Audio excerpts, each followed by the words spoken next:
My name is Scott Malone. I'm Reuters Boston Bureau Chief, and I'm also your moderator today. We're here to discuss public and private sector responses to climate change.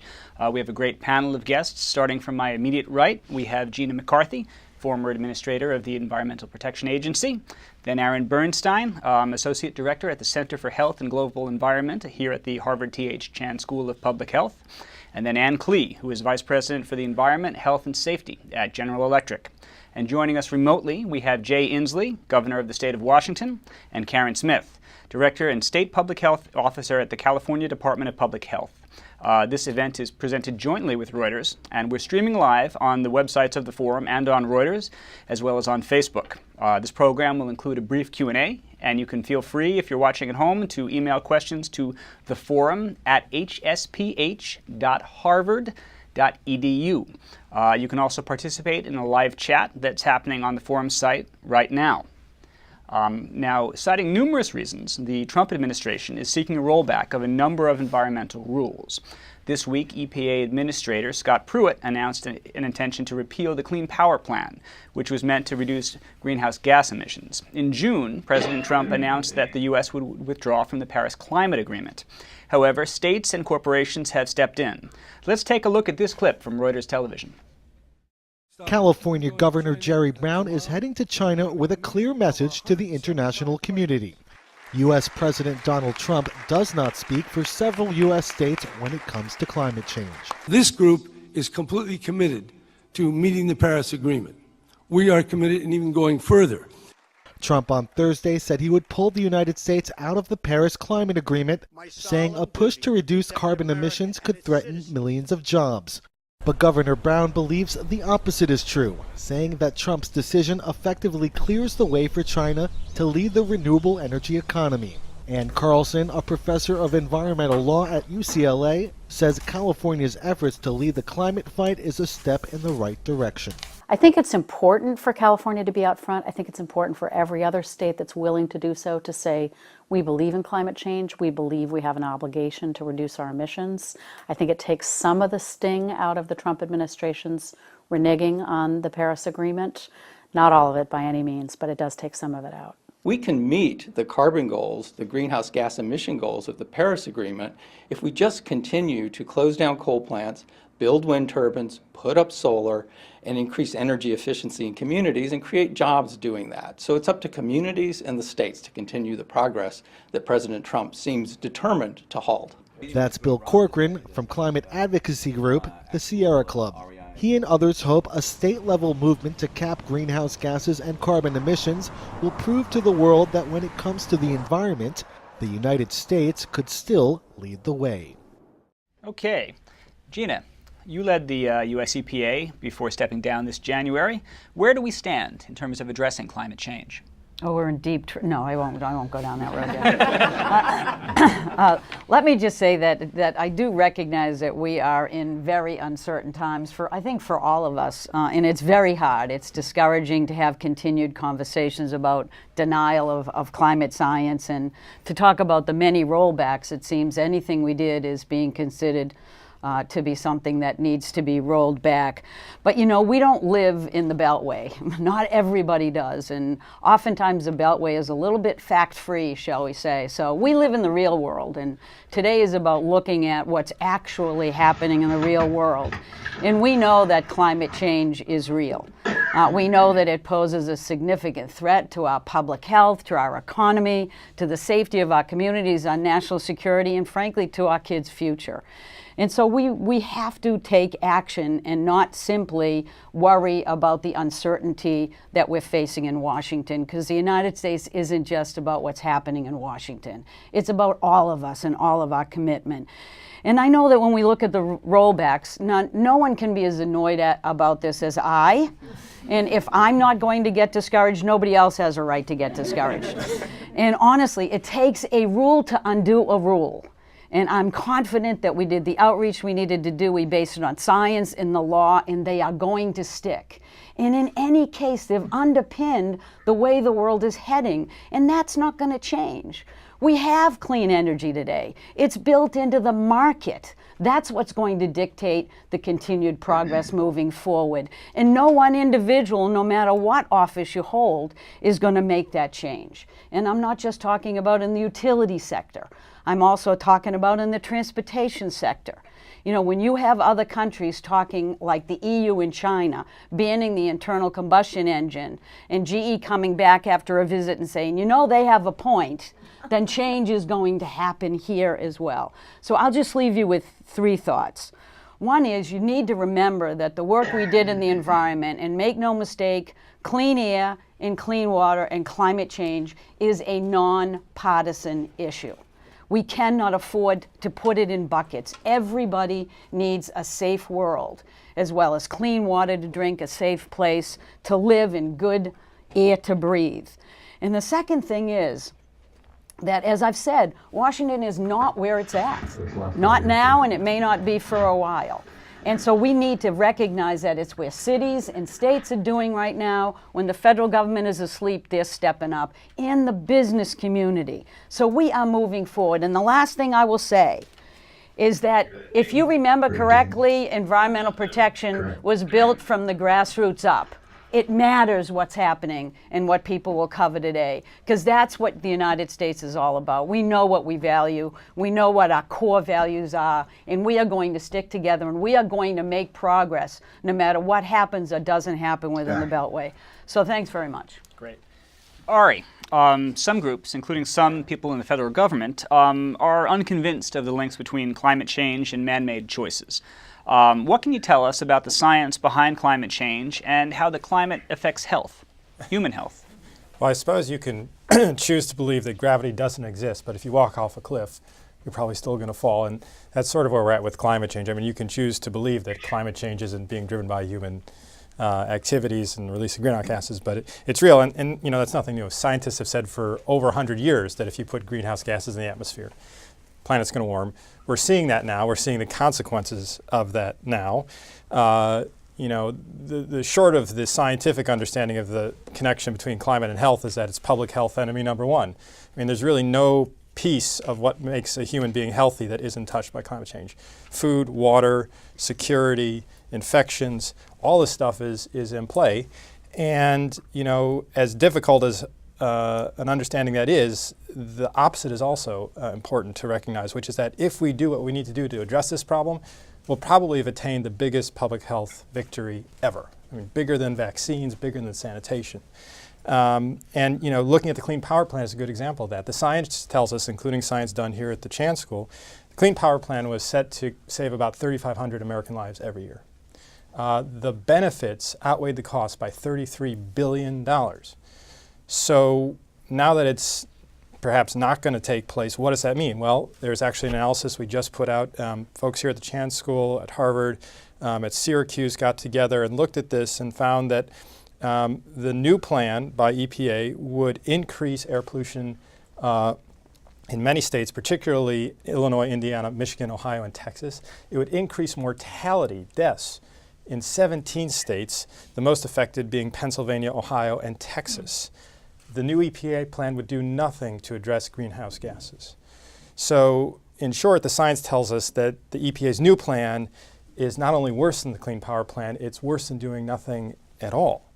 And I think it's important for people to understand that we're talking, you know, these actions have, you know, to deal with greenhouse gases have long-term benefits. They're going to address the extreme weather events we're seeing. They're going to curtail sea level rise, but they have immediate effects that benefit people in their communities where these changes could take place. Great. Okay, I'm now going to bring it to Governor Jay Inslee, who's joining us from Washington. Governor Inslee, you've been outspoken about the need to address climate change. What are your thoughts? Here's my message from Washington State. A couple facts. One, we have made clear to the world that we're moving forward with or without the federal government. Within 36 hours of the president pulling us out of the Paris Agreement, Governor Brown, Governor Cuomo of New York, and myself, we'd stood up the United States Climate Alliance.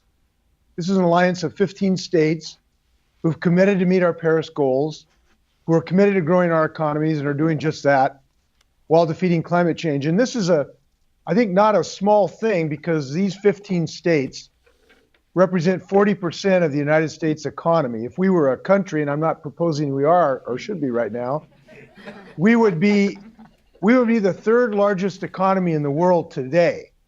So you can say with this United States Climate Alliance that the world's third largest economy is moving forward with Paris to defeat climate change with the rest of the world. And the beauty of this effort is that Donald Trump cannot stop us. He cannot stop me from my executive order, which has put a cap on carbon pollution through an executive action in my state.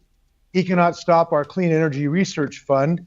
He cannot stop our incentive program to help people buy solar power and electric cars. He cannot stop our state action. We are moving forward. The second point I would make is the states that are doing this have demonstrated that economic growth goes hand in hand with defeating climate change. We have been very vigorous in our effort to reduce carbon pollution, and we have the best economy in the United States, according to CNBC. We have a GDP growth that is twice the national average. Solar jobs in the solar industry are growing 17 times faster than the rest of the U.S. economy. So I think the message from the states are, number one, we cannot be stopped in this mission, and it is a noble mission. And second, we're growing our economies like crazy when you embrace these new technologies. So we haven't slowed down at all. And if you want to see what works, come to California and Washington State. It's not just a good place to vacation. It's a good place to start a clean energy business. Great.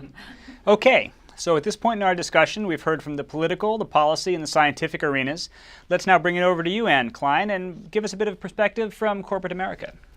So I'd make 3 points, and really picking up on what the governor just said and what Gina started with, which is the business community is moving beyond the policy debate. At GE, we believe that climate change is real. We believe it's a global problem, a global challenge that really should be addressed globally. But regardless of what the policy changes are in DC today, I think the vast majority of businesses out there globally, and many of them are customers, so we see this, are beyond the policy. They want long-term certainty. They want the technologies, either for power generation or transportation, that are clean, that reduce their emissions, that are reliable, that give them security, that reduce their costs. And so as a major technology provider, we do it, we invest in those technologies, not just because it's the right thing to do, but because our customers demand it globally. They're not asking to go back to the technologies of the 80s and 90s. They want the technologies that are going to take them into 2030, 2040, 2050, 2075. So we're investing in those technologies. So I would say climate change is real. The vast majority of the business community globally believes it and is beyond the policy debate and is prepared to be part of the solution, along with the states and cities in the United States that I think are really at the forefront at this point.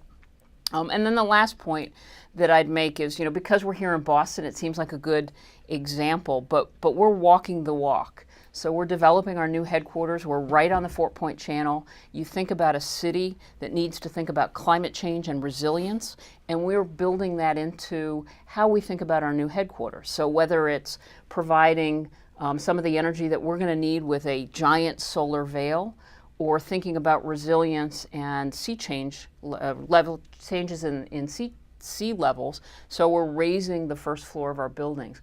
But all of us not only have to think about, what do we do from a technology and investment perspective to address climate change, but how do we think about resilience over the next decades? Thanks, Ann Klein. Okay, and with that, we'll go back to the West Coast, this time a little further south to California, where we'll speak to Karen Smith. Karen, your office is responsible for the state's public health. You work closely with Governor Brown's office, and we heard in the clip earlier that he is taking steps to address climate change. Tell us about some of your state's efforts. Sure. So in California, we have been experiencing the health impacts of global warming for decades, in particular increasing pollutants and worsening air quality with the related cardiovascular and respiratory disease increases. More recently, we have seen the impact of the more more frequent climate events. We've seen worse flooding than we've ever had. Recently, I'm sorry, we seem to have lost power for some reason. Hopefully not a climate-related event. Okay, well, we lost Karen, but we'll come back to her, I'm sure. I'm back. Oh, there we go. Sorry. Climate-sensitive light motion sensors. So they went out. I just have to wave. So, at any rate, I think some of the most profound effects on health that we're seeing in California have to do with the impacts of these kinds of severe climate events.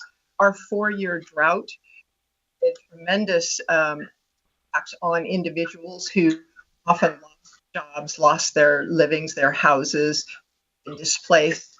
The economy was and still has been having a slow recovery in parts of the state hit. And even today, I think you probably are aware that we're having some really catastrophic fires ongoing right now in the Bay Area and Northern California. And these are a direct result of that prolonged drought with the drying of the forests in the area. So California's been tackling air pollution for decades, and the state began adopting climate action policies for real about 15 years ago with a focus on reducing greenhouse gas emissions. The state has very ambitious climate action goals, including an overall target to reduce greenhouse gas emissions 40% below 1990 levels by 2030, 80% by 2050. And as Governor Inslee mentioned, on the road to achieving these goals so far, we have experienced tremendous growth in jobs and the economy. Achieving these goals is going to involve really increasing even more than we have renewable energy sources, building more efficient homes and offices, obviously reducing petroleum use, but we're also making a big push to get more electric vehicles on the road. A big component of California's strategy to reduce greenhouse gas emissions is the cap and trade program, which is a market-based program that gives industry incentives to reduce pollution. The proceeds from that market are then invested in our communities statewide, with an emphasis on communities that are disproportionately affected by pollution sources. The funding goes out through initiatives for everything from preserving open space, it funds energy improvements for homes. We've expanded affordable housing, boosted public transportation, helped Californians buy zero-emission vehicles. Great. So that's a lot of specifics there, Karen. Thank you. Thank you. And really gets us very nicely into the next area we are heading to, which is some of the specific actions that both the public and private sectors can take, how to address it, and for people who are concerned, what they can do themselves in their businesses, their communities, their governments. Gina, we'll start with you. Why don't you talk a little bit about the people who want to help, want to do something about it? What can they do? How can they be effective? Well, I mean, I'd like to round out the United States by talking about the East Coast as well. Not that I don't love the West Coast, but I'm sort of partial to the East. And I just wanted to make note that one of the reasons why I feel pretty confident that we can try to get out of the partisan mess that we're in is because you have a regional greenhouse gas initiative with 9 states, and they're Republicans and Democratic governors, and they've recently worked together to say we're going to lower that cap so that we can get a little bit tighter on emissions on the East Coast. That's a big deal. And I think Karen's joined at the local level and individual state level by lots of cities.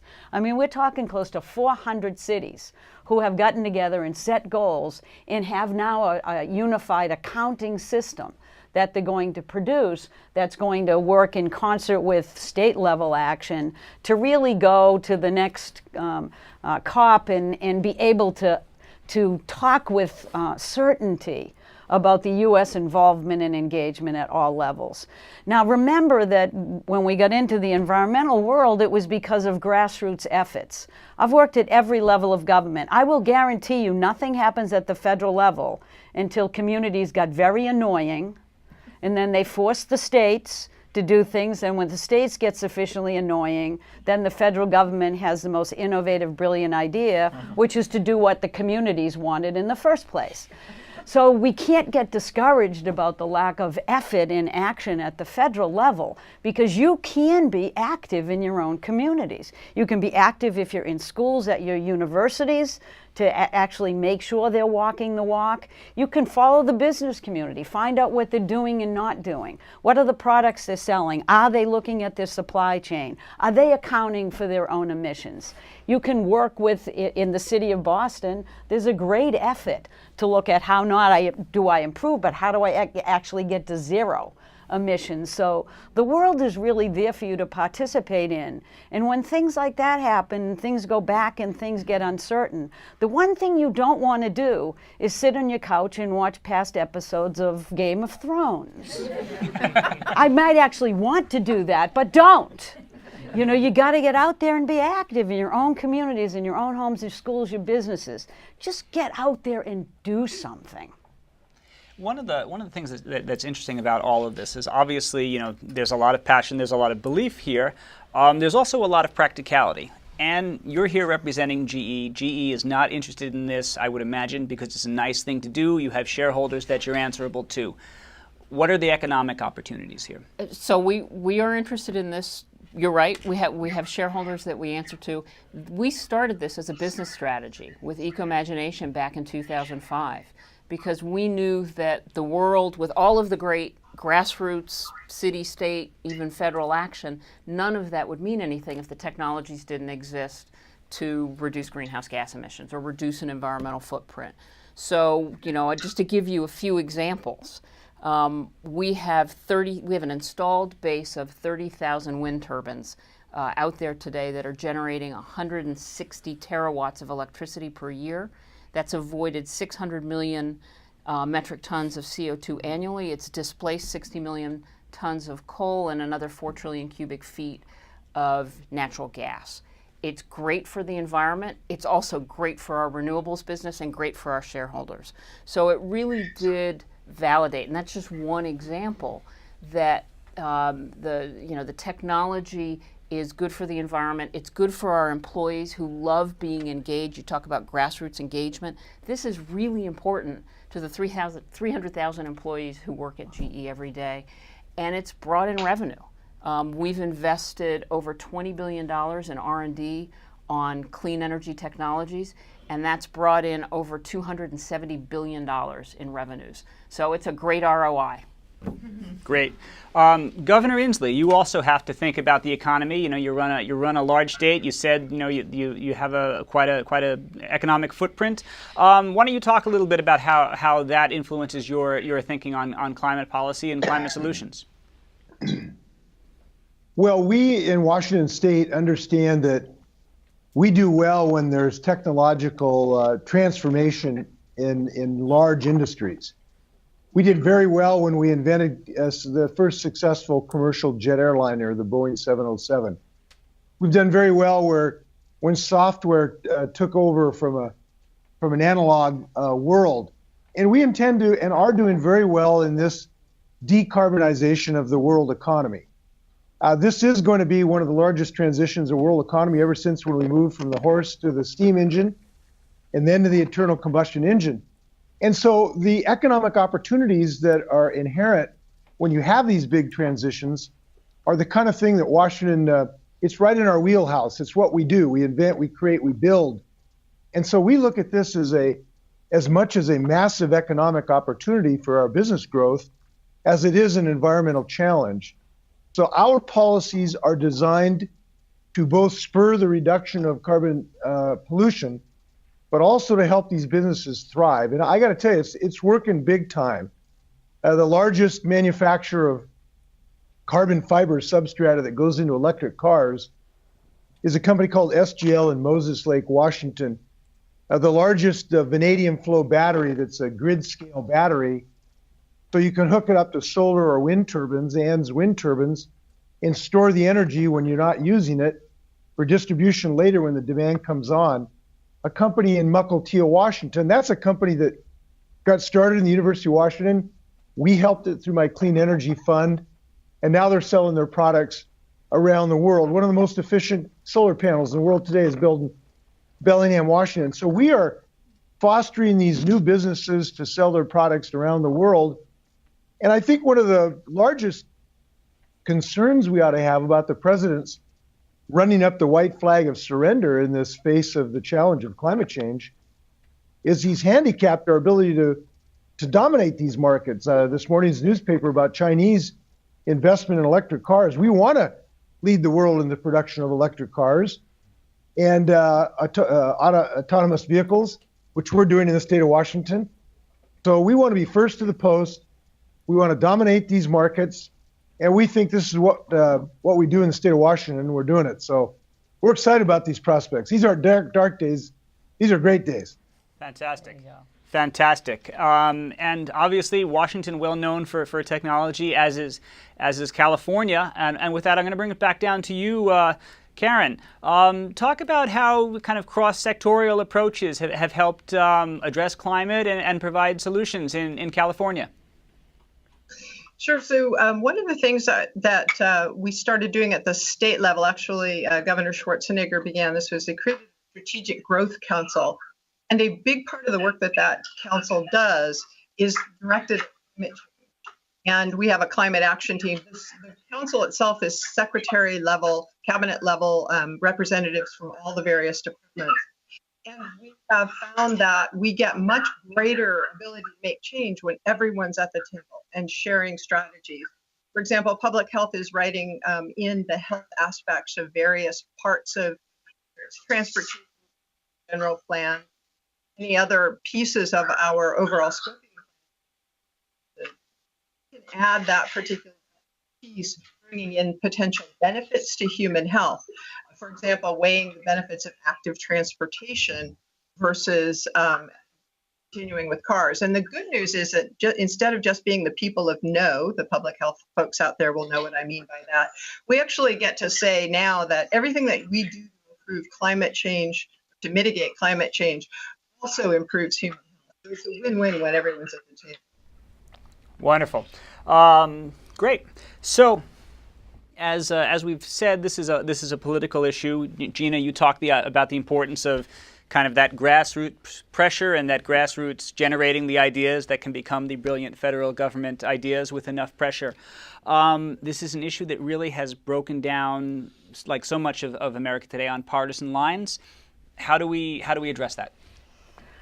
Well, you know, it's hard for me to understand how we got here, frankly. You think about it, and I think the biggest frustration I have is that we've been working on climate issues for so long, and now we're on the cusp of succeeding. We're retreating, you know, and the one thing I'm amazed that people haven't said is jobs, jobs, jobs. Now, I'm the environmental person. I'm supposed to, you know, be anti-job, jobs. You know, this is a big deal for job growth in the United States. This is where the jobs are. So it's just frustrating to me. How we got there, you know, I'm not sure it matters as much as how we get out of this. And I think we all ask ourselves, how do we get out of the partisanship? And it's certainly not just relative to climate change that is really stopping us cold in terms of moving forward, I think, as a country. But all I know is that I have worked for 6 governors. 5 of them were Republicans, and 1 of them was a Democrat. And each and every time when they looked at facts and science, they understood what it meant, and they did what was best for as broad a constituency as they worked for. And if you're in Washington and you have been voted as a U.S. Senator or a congressman, you have to look at what's best for the United States of America. And I think if we can get folks and remind them of that. And the weird thing is that, you know, with the switch to clean energy, it makes the world a better place. It's actually the kind of world you want to live in. We're not asking anybody to sacrifice. We're asking them to actually do their jobs and look to the future. And the world, in a decarbonized world, is right now a really, it may be a little far away, but the next steps are brilliant. The next steps are beautiful green spaces, cleaner air. I mean, I look at poor Karen and I have to say, I think about you all the time. If people, you people in the audience, most of you, unfortunately for me, aren't as old as I am. You didn't see what Los Angeles used to look like, and you look at Beijing and wonder what's the matter. Well, Los Angeles used to look like Beijing a long time ago, before we invested in the technologies of the future. And Los Angeles is looking like that today. We cannot let this happen, and it's because of the fires that are raging.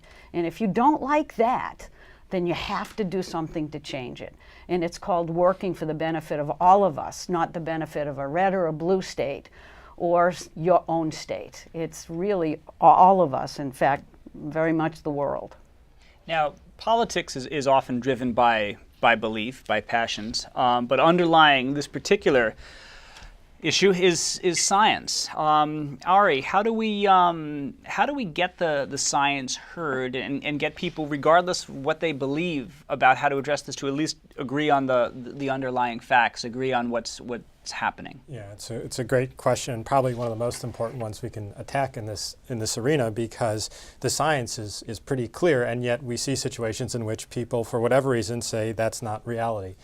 And so you really have to engage in that to figure out how to make progress. I mean, there's great examples, as we've heard about, in states that are on board, but there are a lot of states that are not.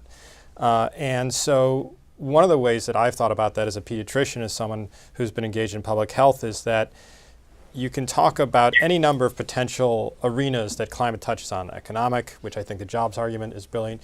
Talk about ethical issues. The religious communities of the country have been very engaged on that. You can talk about aesthetics, about how this transforms people's understanding of the places they've come to know. But the health argument is key. I have yet in my practice as a pediatrician to meet the parent who, when told that something is harming their child's health, say, let's not deal with that. So I think it's crucial that we do an even better job of making clear what's at stake, not just for the health of populations, but what's at stake for the health of individuals where they live. And I think there's one of the delusions that's out there among many is that climate change matters for 100 years from now, and it matters for people on the other side of the planet.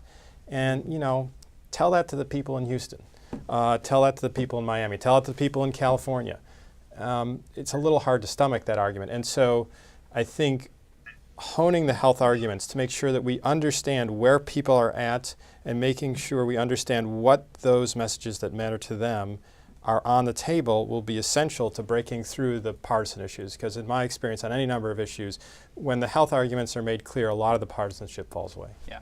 I'm glad you brought up Houston and Florida. I mean, this has been a hurricane season that we've seen, 10 named storms in a row. We've seen 3 Category 5 storms, which is dramatic, a dramatic illustration of this. Karen, you have in California deadly wildfires raging right now. Karen, why don't you talk a little bit about some of the things that California is doing to build resilience and to cope with the climate change that is happening, or the weather events that are happening currently that you're seeing? Well, there's a number of things going on. We're leveraging the technology available to us to look at the state as a whole and zero in on the communities that are at greatest risk from the outcomes of climate change, and then directing investments in that area, but doing that in a way that puts that community's concerns at first, so that the prioritization for what gets done is driven by the community rather than by the state or by some other entity. And I think it's that ability to really focus on what communities need, because many years I've come to respect that communities actually know what they need to be stronger. And really building resilience is about people understanding the threat, understanding what the assets that they have are, and then they can tell you what they need, and working to how you create a sustainable change. And so we're doing that in many different, from transportation planning to in public health specifically, we're providing local health departments with climate risk assessments and vulnerability analyses that then they're building into their emergency plans, several of which are currently activated actually in some of our counties where we're focusing on that. The key for me is that climate is inevitably, the effects are worsening existing inequities in our society. And if we can do anything to improve those inequities now, we're automatically going to resilience for worsening effects over time. Great. Well, we've covered a lot of territory so far, and I wanted to now take a little bit of time to take some questions maybe from online or from here in the room, whichever one we want to start with first. Yes, thanks, Scott, and thanks, everyone. I think we're going to start with online because we do have a lot of questions. Let's see, why don't we start with this one? Many companies see opportunities in clean energy. Wouldn't you say that an equal number or more feel that their futures could also be threatened by climate science findings? I think it's actually very difficult to assess the direction of the business community overall on the issues. Can you comment on this? I guess that's I'm for assuming you, Ann. you're It wasn't directing that at directed me to you, as but the yes. spokesman for the entire business community, which is a daunting responsibility.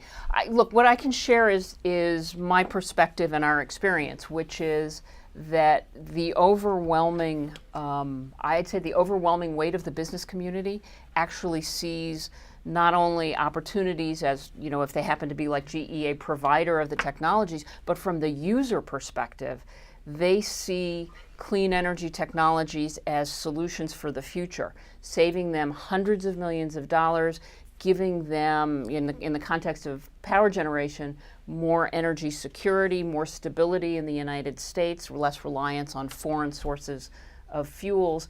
But it's also, if you think about our business's employee population, the next generation of employees coming in, they care about this. This is personal. So my perspective is no, the overwhelming majority of the business community sees clean energy technologies, whether it's transportation, power generation, as the future and not a threat, and that there are great opportunities or great cost savings depending on where you sit.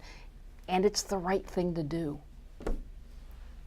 Might I just add something on that? It was really interesting the way you phrased that question, because it said something like, we're threatened by what science is telling us. That's what the question said. That yes. doesn't mean you stick your head in the ground and not face it. You know, I think, let me just let you off the hook on one part, because clearly I know some of this may be directed at EPA and the fact that there's sort of this war on coal mantra. So let me just hit that for a second. You know, I think many people are seeing that if I accept the facts of climate science, that it will be to my disadvantage. And I understand that. Every transition and every lesson you learn moves you in different paths. I think it's about time that this country, however, embraced climate science and looked at the future, but faced the reality that there are some people who will need to be transitioned as well and help. Their communities need help. I think that the thing that bothers me the most is denying the science is not the way to address the issue. And saying that we're going to go back and resurrect coal in the marketplace is not the issue. It's helping the individuals in those communities to find an economy for them that works. And in this country, if we can't do that, then shame on us.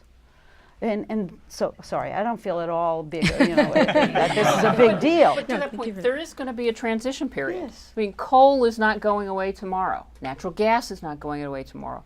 There is going to be a transition. There are clean coal technologies to get us through that. But there is going to be a transition. And you think about it, we're in the fourth industrial revolution. There's a transition that goes with that as well. Great, thank you. I'll take another one from online, and then we can go to our audience. We'll come back to online because we do have a number of them. We've had a couple questions about the grid. Here's one from Rick Reibstein. How do we use the processes of the Public Utility Commission to bring about the modernization of the grid that will not pose barriers to clean energy development? How do we overcome the failure of the system to counter the forces of inertia that are now seeking to stop the growth of solar with caps, the removal of incentives, and misuse of the interconnection process? Ari can take that one. Governor Inslee could be on the hook for that too. Well, let me jump in on the grid. This is a very important question. We have to have public policies that will create incentives for grid operators to go to a more distributed generating capacity, because we know that's the future of renewable energy. And right now, our feed-in tariff policy that essentially creates an incentive to allow consumers to generate their own electricity is an extremely important thing to do. And the net metering policy that we have allowed us to run our meters backwards, a friend of mine just showed me a video on his iPhone of his meter running backwards, is something we're going to have if we're going to have a distributed system. And this is a significant change, and people should not belittle how transformative that is, because heretofore, our business model of utilities have been on selling more electricity. And the idea of selling less and helping their consumers to transition to a more distributed system is a fundamental change in a business model. But we have to develop policies to allow that and inspire that and encourage that and enable that, or we won't be able to maximize the use of solar energy. Now, we're doing this in the state of Washington and in California, where we have incentive programs for consumers to be able to purchase solar power, but we have to couple that with the net metering rules that allow them to essentially feed back into the grid. And there's a little political tension when you do that, but it is absolutely necessary, and it's being extremely effective. Look, the price of solar panels is going down by about 50% every 2 or 3 years. As I've said, and I loved when Gina talked about jobs, the jobs in the solar industry are growing 17 times faster than the rest of the United States economy.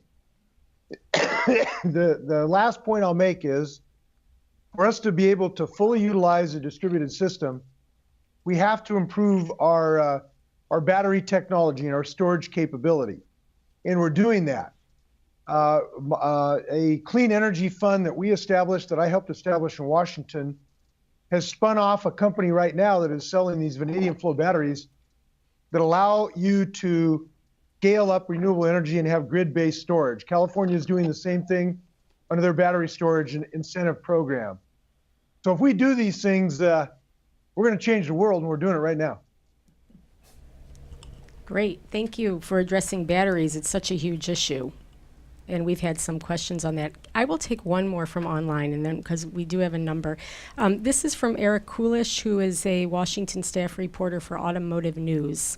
What is your reaction to the Trump administration reopening the review of passenger vehicle fuel economy standards for early next decade? What is, in your opinion, the automakers' motive in seeking the second look, and is there data that was overlooked that will now be analyzed that could lead to an objective determination to change the standards?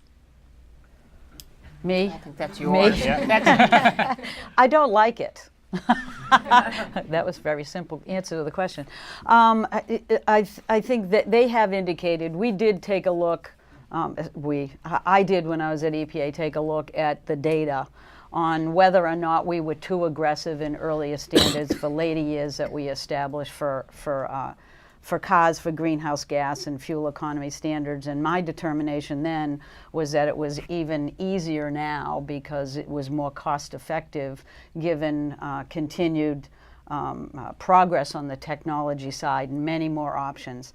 You know, I think I think really honestly, some of it I wonder if it wasn't just, you know, they're so used to asking for things that they may have gotten more than they wanted. You know, I honestly think that most of the car companies are going to far surpass where we expected them to be because we didn't anticipate this kind of progress on electric vehicles. And when you bring that into the system, it opens up tremendous opportunities.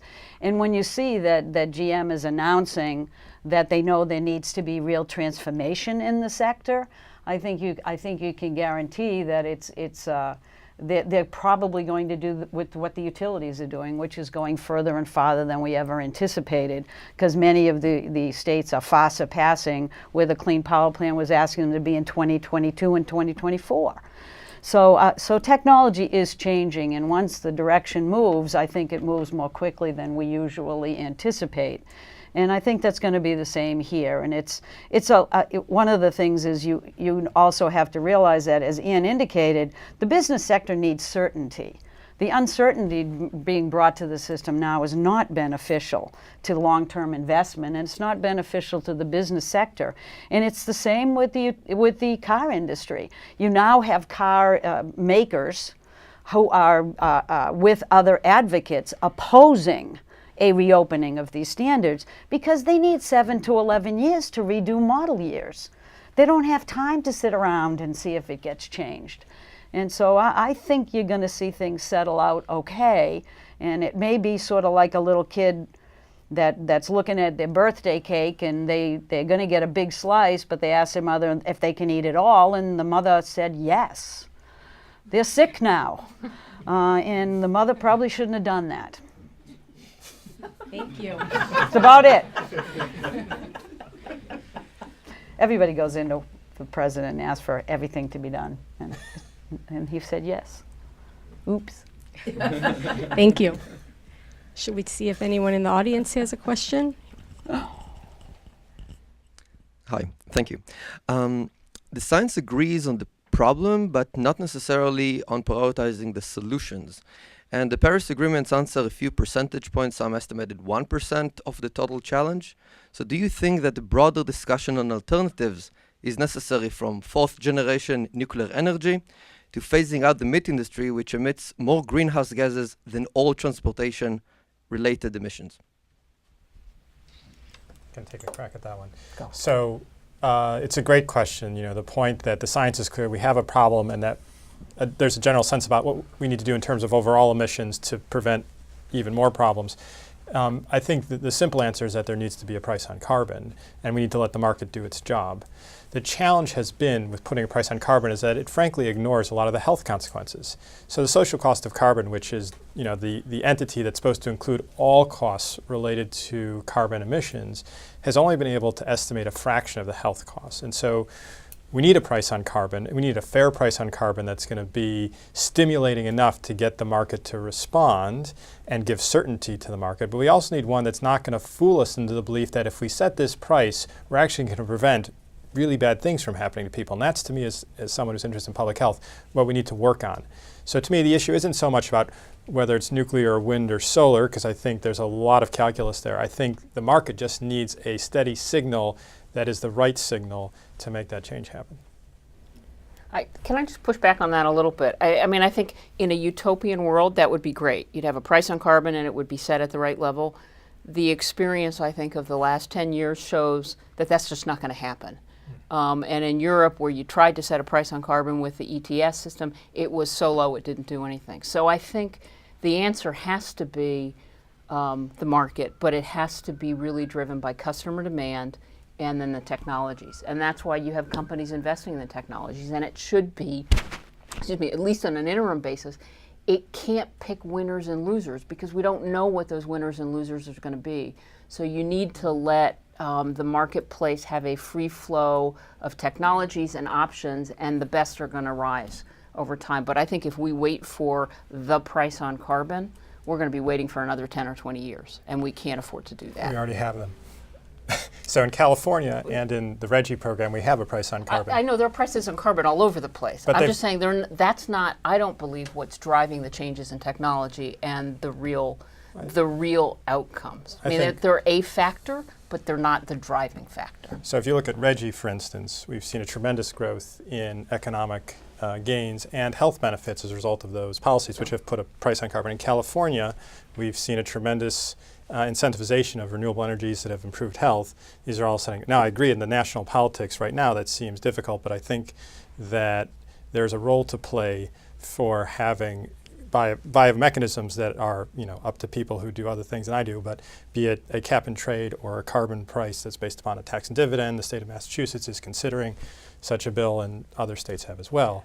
I think that provides the kinds of regulatory environment that could be useful in this circumstance. Can I just point out there's a common answer that you both have sort of expressed to the question, and your question presumed that the role of government is to make choices, and it isn't. The role of government is to set a playing field that allows the winners to win. And that win should be based on how well it protects public health and the economy and everything. So I think I don't want to accept the premise that anyone is picking winners and losers. And I think there is some effort going on now to actually do just that. And I think that can skew the market in a way that may not be an appropriate thing to do. And we have to be careful about it. I find there's always unintended consequences. It's just like an ecosystem. If you think of systems approaches, you've got to know how the whole thing works. If you change one lever and you don't know what it does, the system can become dysfunctional. And I think there's a real threat to that. Well, one question I'd like to actually get all of your takes on, building off of this, is the questioner laid out, a range of from palatable to maybe for many people less palatable options. The idea, I believe you said, phasing out the meat business. I think that would be one that would be a very hard sell for the American people. Can enough get done through choice? People picking the things that they want to do to solve the problem or to address the problem in a meaningful way? I don't think it's... Can I jump? Yep. Can I jump into the previous discussion about a price on carbon? I think one of the things that we fail to realize is the assistance we can give people to help them make choices that they want to make. A price on carbon is not just a disincentive to use carbon. It is a way to create an assistance for people to finance the things they'd like to do, which is to have a cleaner environment and buy products that are cleaner. And one of the things we've found, and I think the answer is yes to your question, we can have it all, so to speak, if we can allow people the way to economically finance some of the capital needs that go into transforming their infrastructure, transitioning from an internal combustion engine to an electric car, transitioning to a coal-based grid access for electricity, to a distributed solar panel on their roof, transitioning from an old leaky energy inefficient home to one that has enough insulation not to waste heat. Being able to help people finance that is a fundamental challenge. And if we do that, I think we are going to be able to make this transition, because in fact we are. The uptake of solar and electric cars in my state is profound. When we do these little things to help them, we just passed a solar incentive bill this year, an electric car incentive, and we're getting tremendous response from the public, because once you help them over these little capital costs, they find out that the long-term costs are very low. We just bought 100 electric cars, and they cost something like half or 2/3 to run as much as they would on a gasoline car, but you need to get the capital to help them make that original investment. So I think we ought to be bullish on this, and that's why a carbon price is helpful, to be able to help these people finance this capital cost. Great. Okay. And with that, I think we're going to bring this to what we call the lightning round. The no pressure, but your one idea to save the world, briefly, regarding this problem. Gina, we'll start with you. One idea.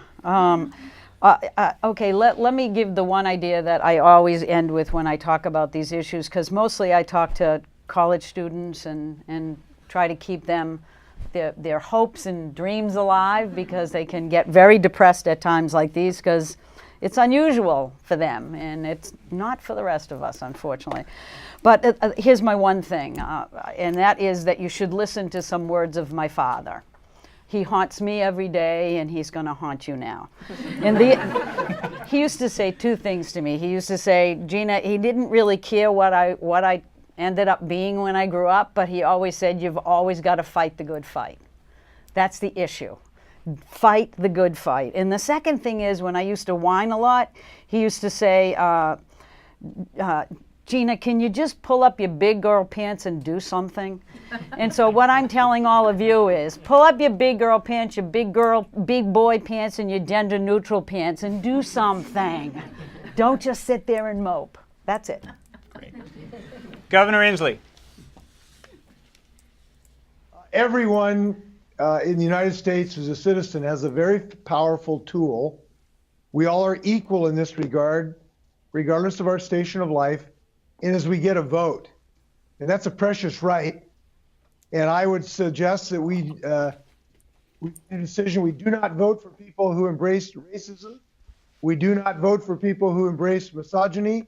And we do not vote for climate deniers. And if we all reach that agreement, good policies are going to get adopted. Great. Aaron.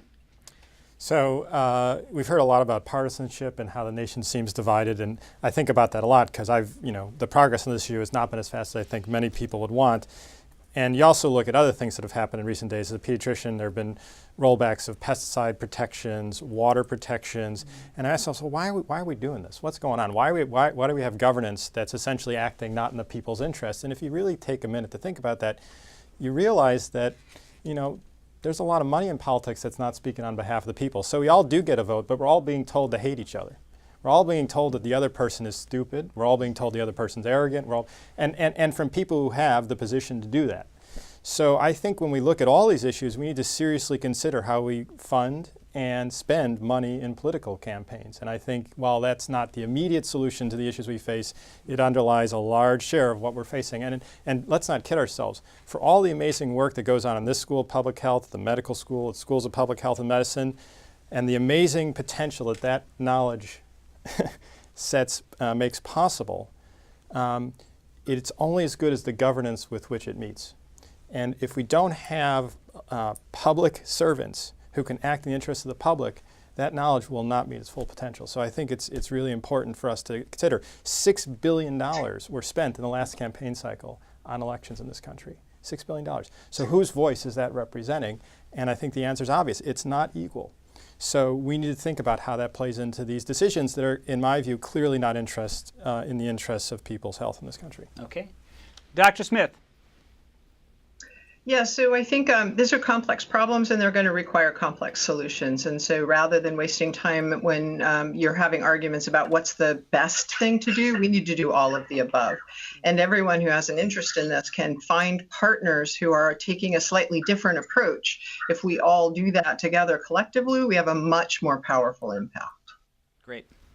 Anne, that leaves it with you. So I get really frustrated when the environment is characterized as a partisan issue. It is not, and it shouldn't be. And I think every single one of us has to create our own policy and can't just simply delegate it to others and then hide behind that as an excuse for inaction. So I bookend what Gina said. This is on all of us, and it's activism, but even more importantly, it's solving the problems. And they are complex problems that require really complex and global solutions. So let's get to work. Great. That wraps it up. I want to say thank you to all of our panelists here and remotely. Thank you to the audience in the room, and thank you to all of you who are watching this online, both live and later on. And I'd encourage you to come back next week for another important conversation here at the forum, this one eradicating polio, the last mile. That'll do it. That's a whole other set of problems. That's going to be presented jointly with NPR on Friday, October 20th at special time from 11 a.m. to noon so that they have time to get a polo game in afterwards.